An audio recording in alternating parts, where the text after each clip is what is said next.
هیڅ پوهېږم نه صرف بس دا یو خبره یو انځورګر مې په دماغ کې پنپاره جوړوي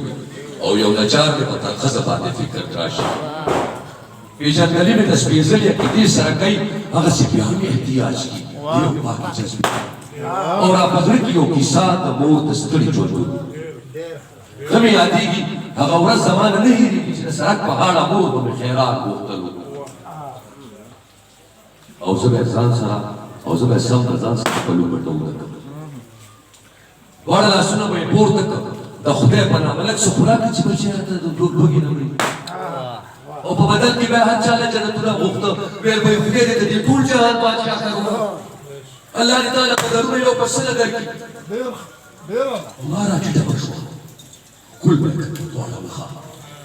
زما د مخ نه به یې زر زر زر زر خولې وچې کړلې په لوپټه باندې به یې ورته پولیسان هم ټپیانو پسې سم ګرځېدل خو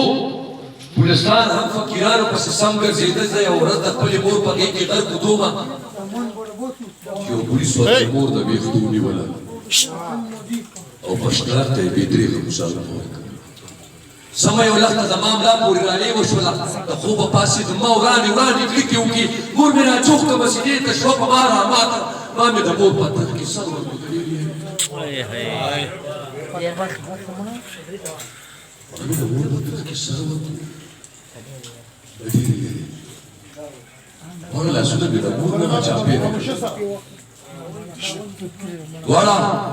لاسونه مې د مور نه راچاپېره کړل د مور د سترګو نه به اوښکې زما خولې ته راتلې زما وښکو باندې به راوبهېدې راوبهېدې او یخې به شوې زه وېرېدمه وېرېدمه خو د مور زبېرګونه چې به یې د لښتې هر ګوزار سره د خولې نه وتو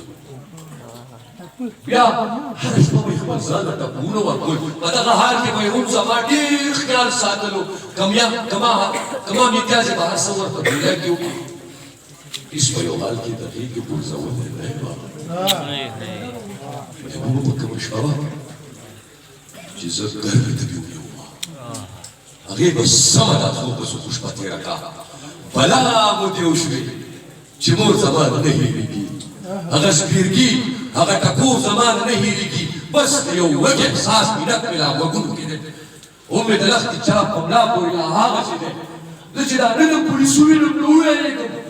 زه خپلې مور پسې او در نظر وګرځوم هغسې بیا چې د قربان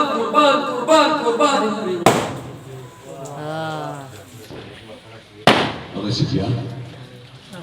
د قربان رایې ورمه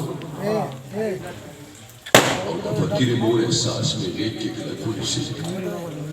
او ما به سر ته یو اواز وکړي د خدای په نامه